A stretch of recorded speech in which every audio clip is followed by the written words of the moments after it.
नमस्कार, बहुत स्वागत है आप सभी का। मैं हूं सुशांत सिन्हा। इस देश की पॉलिटिक्स में जो विपक्ष है उसकी पॉलिटिक्स कहां जाकर नीचे रुकेगी, इसके बारे में कहना मुश्किल है। राहुल गांधी जिस तरीके से प्रधानमंत्री को तू तड़ाक करके बोलते हैं वो तो देश देख ही रहा है।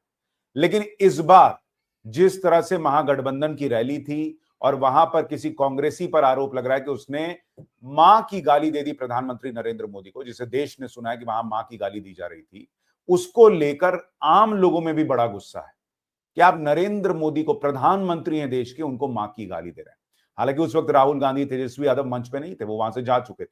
लेकिन पब्लिक ये कह रही है कि बॉस ये क्या तरीका है, राहुल गांधी ऐसे तू तड़ाक करेंगे तो नीचे कार्यकर्ता तो है, आखिर में जाके मां की गाली तक पहुंच ही जाए।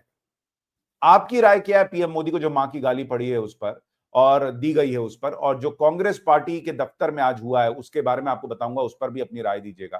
क्योंकि आज बीजेपी बहुत गुस्से में थी। बीजेपी के मंत्री, बिहार के कार्यकर्ता सब कांग्रेस दफ्तर पर पहुंचे, उन्होंने हल्ला बोला और वहां पर जबरदस्त मारपीट हुई है, जबरदस्त तोड़फोड़ हुई है। मैं आपको तस्वीरें दिखाता हूं कैसे बीजेपी के लोग, बीजेपी के नेता, कांग्रेस के लोग, कांग्रेस के नेता भिड़ रहे हैं। फिर आपको बताऊंगा राहुल गांधी इस पे क्या कह रहे हैं, सुनेंगे तो आप शॉक्ड रह जाएंगे। पहले जरा देखिए वहां हुआ क्या है। ये आप तस्वीरें देखिए, गजब लाठी भांज जा रही है। अच्छा, उधर से कांग्रेसी भी चला रहे हैं, ऐसा नहीं कि वो नहीं चला रहे, लेकिन पूरा कांग्रेस का इकोसिस्टम ये कह रहा है कि भाई भाजपा ने आके जैसे वहां लाठी चार्ज कर दिया और हमको मारा गया।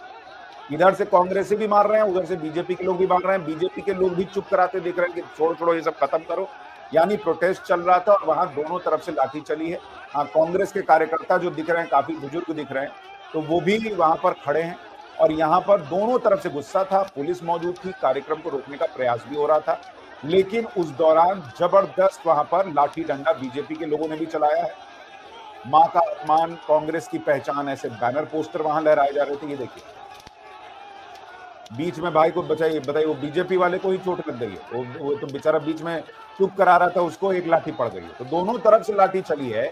लेकिन आपको पता है कि इकोसिस्टम तो कांग्रेस का ज्यादा स्ट्रांग है, तो वो वहां माहौल बना रहा है कि भाई बीजेपी वालों ने मार दिया।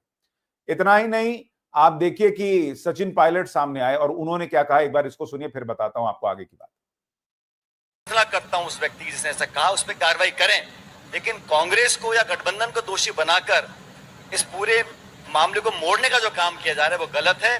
और क्या गलत है, सदाकत आश्रम पे आप इस तरह अटैक करवाएंगे, हिंसा का सहारा लेकर आप क्या संदेश देना चाहते हैं? आप संवाद करें, चर्चा करें, राजनीतिक लड़ाई लड़ें, हम तैयार हैं, लेकिन हिंसा का सहारा लेकर आप क्या साबित करना चाहते हैं? सचिन पायलट कह रहे हैं कि जिस आदमी ने मां की गाली दी प्रधानमंत्री को, उस पर कार्रवाई कीजिए। ठीक है, उस पर एक कार्रवाई तो पुलिस करेगी, पार्टी ने क्या कार्रवाई की? आप तो ये कह रहे हैं कि कार्रवाई कीजिए। राहुल गांधी ने अभी तक तो उसको लेकर कुछ कहा नहीं कि हाँ मां की गाली देने पर गलत कर दिया। राहुल गांधी क्या ट्वीट कर रहे हैं आपको पता है?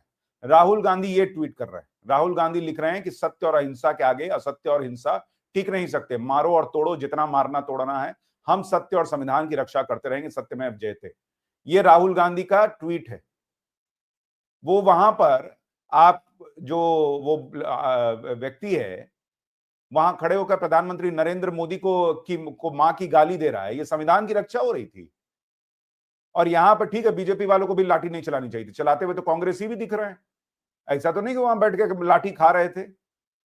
अहिंसा की बात कर रहे हैं लोग, और जिस तरह की भाषा का इस्तेमाल करते हैं वो मोहब्बत की दुकान में बनती है क्या वो भाषा?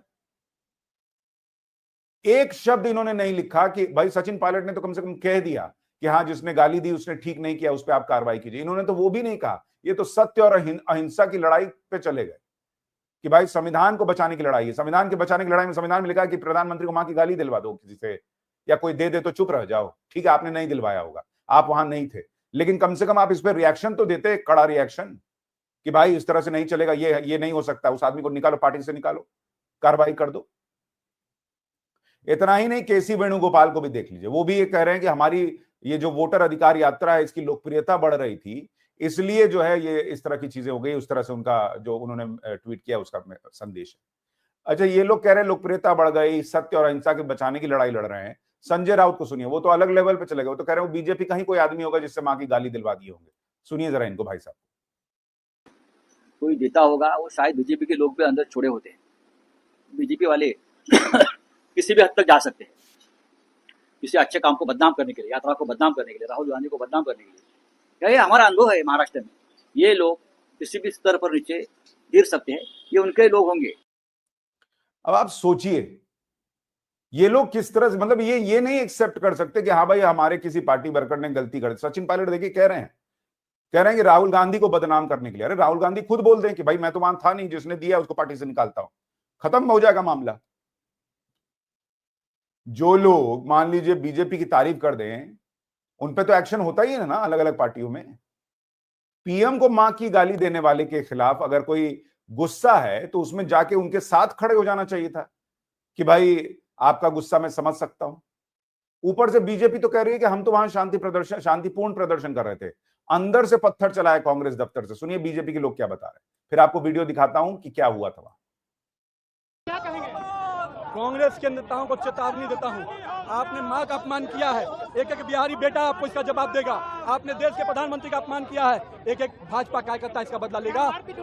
अब आप तो देख सकते हैं, हम प्रदर्शन करने आए थे, शांतिपूर्ण प्रदर्शन था। कांग्रेस कार्यालय के अंदर से ईटा पत्थर चलाए जा रहे हैं, बंदूक दिखाए जा रहे हैं। तो भाजपा कार्यकर्ता बंदूक और ईटा से नहीं डरता, पत्थर भी खाएगा, माथा भी फोड़ाएगा, शहीद हो जाएगा, पर इस मां के अपमान। बीजेपी कह रही है कि अंदर से पत्थर चला, अंदर से बंदूक दिखाई गई, इसलिए हिंसा भड़क गई। कांग्रेस कह रही है कि ये लोग आए ही थे मारपीट करने के लिए और मारपीट किया इन्होंने। वीडियो में ये दिख रहा है कि लाठी दोनों तरफ से चली है, ये तो साफ दिख रहा है।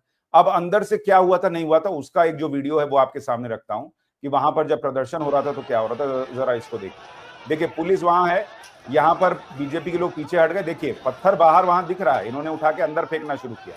अब क्या ये पत्थर अंदर से बाहर आया था, ये बड़ा सवाल है कि वहां पर पत्थर इधर से फेंके जा रहे हैं, ये तो दिख रहा है। उधर से भी पत्थर पहले चले थे, इसका वीडियो इसमें नहीं दिखा, लेकिन बीजेपी आरोप लगा रही है कि उधर से पहले पत्थर चले। उसके बाद ये लोग अंदर गए और वहां पर खूब हंगामा हुआ, तोड़फोड़ की गई और उन्होंने भी खूब प्रदर्शन किया। लेकिन इसी दौरान आप देखिए कि वहां पे तोड़फोड़ जब मच रही है, अंदर एक ट्रक को तोड़ दिया गया, फोड़ दिया गया, उसकी तस्वीर है, ये देखिए।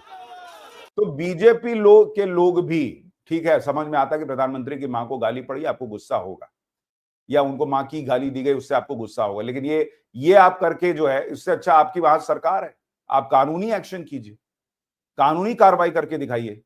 यहां तो बीजेपी के समर्थकों में इस बात को लेकर गुस्सा है, आप जाइए लोगों से बात कीजिए। कई लोग तो इस बात को लेकर नाराज हैं कि भाई राहुल गांधी जो मन में आता है वो बोलते हैं, राहुल गांधी पे बीजेपी कोई एक्शन क्यों नहीं करती। अभी अरविंद केजरीवाल ने सवाल उठाया था, उन्होंने कहा कि भाई नेशनल हेराल्ड का केस है, ओपन एंड शट केस है, लेकिन राहुल गांधी, सोनिया गांधी अभी भी बाहर है, कैसे, क्यों? राहुल गांधी पर बीजेपी वैसा एक्शन क्यों नहीं लेती, कानूनी तौर पर उन पर कोई एक्शन क्यों नहीं होता? ये लोग पूछने लगे कि बीजेपी को क्या है, बीजेपी क्यों नहीं करती कोई कानूनी एक्शन। इलेक्शन कमीशन में चीफ इलेक्शन कमिश्नर आए ज्ञानेश कुमार, उन्होंने इतनी बातें कही कि भाई आप देश से माफी मांगो, शपथ पत्र दो, नहीं तो देश से माफी मांगो एक हफ्ते के अंदर। एक हफ्ते से 20 दिन हो गया, राहुल गांधी अभी भी घूम घूम के जो है वो अपने मन की बातें कहे जा रहे हैं। चुनाव आयोग ने क्या कर दिया? कुछ तो नहीं किया। तो पब्लिक तो, बीजेपी के समर्थक तो पूछ रहे हैं कि बीजेपी कुछ कर क्यों नहीं पाती है। कांग्रेस को अगर करना होता, अभी मान लीजिए यही उल्टा हो गया होता कि भाई इधर किसी को मां की गाली दे दी गई होती, फिर आप देखते कांग्रेस किस तरह से प्रदर्शन करती है, पूरा इकोसिस्टम कैसे हंगामा करता। तो इसलिए सीधा सीधा प्रश्न ये है कि भाई ये पूरा मामला जा किधर रहा। और मैं आपको ये भी दिखा दूं, कल ही एक सर्वे भी आया था कि अगर अभी भी आप देश में अभी चुनाव करा दीजिए तो भी एनडीए की ही सरकार बनेगी। तो राहुल गांधी जो कर रहे हैं उससे उनको कोई पॉलिटिकल फायदा नहीं हो रहा। और मैं तो आश्चर्यचकित हूं भाई, तेजस्वी यादव बिहार में पिछली बार उनकी पार्टी सिंगल लार्जेस्ट पार्टी थी, सबसे ज्यादा सीटें आई थी, सबसे ज्यादा वोट प्रतिशत आया था। भाई राहुल गांधी को तो पता है, उनको बिहार में कोई, कांग्रेस को बहुत तूफानी सीट तो आती नहीं, 18, 19, 20 सीट आई थी पिछले बार भी। इस बार भी उनको पता है कि हम कुछ नहीं कर पाएंगे। तो वो तो भाई, वो जैसे एक ऑफिस में व्यक्ति होता है जो रेजिग्नेशन दिए रहता है और उसके बाद जो है नोटिस पीरियड सर्व करता है, तो उसका जो मन आता है वो कर सकता है, क्योंकि उसकी कोई लायबिलिटी नहीं है। वो तो वैसे ही रिजाइन किए हुए है, वो तो नोटिस पीरियड पे है। लेकिन तेजस्वी यादव तो महागठबंधन के बॉस हैं बिहार में, कम से कम उनको अपने हिसाब से चलाना चाहिए था कि भाई नीतीश कुमार की तबीयत का क्या हिसाब है, वहां पर विकास हुआ है कि नहीं हुआ है, लॉ एंड ऑर्डर की क्या व्यवस्था है, रोजगार की क्या व्यवस्था है, इस पर उनको मुद्दा उठाना चाहिए था। वो भी इनके साथ खड़े होकर वोट चोरी करने लगे। बिहार इतना पॉलिटिकली अवेयर राज्य है कि वहां आप ये सब बोलिएगा तो नहीं चलेगा। कितने लोग फीडबैक दे रहे हैं, कई लोग कई कांग्रेस समर्थकों से बात कीजिए, वो कहते हैं कि नहीं, बिहार में तो ये वोट चोरी नहीं चल रहा है। तो राहुल गांधी का क्या जा रहा है? उनको पता भाई बिहार हारना ही है कांग्रेस पार्टी को, महागठबंधन की सीटें आ जाए तो ठीक है, कांग्रेस पार्टी कुछ नहीं करेगी। उनको पता अगला चुनाव बंगाल होना है, वहां कांग्रेस को कुछ नहीं हासिल होना है, वो तो 0 सीट पे लोकसभा में भी थे। तो राहुल गांधी के लिए तो अब अगला कुछ समय उनको किसी तरीके से काटना है, तो काटना है तो कुछ कुछ करो, कुछ कुछ करते रहो। तो इस तरह का माहौल। तेजस्वी यादव को क्या हो गया है? वो क्यों ये मुद्दे नहीं उठा रहे? और इस तरह की चीजों में अब गाली कहीं से पड़ी हो, कहे कल आएगी तो महागठबंधन की रैली, वहां से पीएम मोदी की मां को गाली दी गई। उसके बाद जब लोगों में गुस्सा होगा बिहार के, तो उसका भुगतान तो आरजेडी को भी करना पड़ेगा। लेकिन मुझे ये नहीं समझ में आता कि इस देश की पॉलिटिक्स किस दिशा में जा रही है। पीएम मोदी को हाय हाय मोदी, मर जा मोदी के नारे लग चुके, कितना मतलब क्या नहीं कहा गया। बस यही बचा था कि मां की गाली कोई दे दे, वो भी एक कार्यक्रम में हो ही गया। लेकिन उसके बावजूद चीजें चल रही हैं और अब बीजेपी के लोग नाराज हैं, गुस्सा हैं।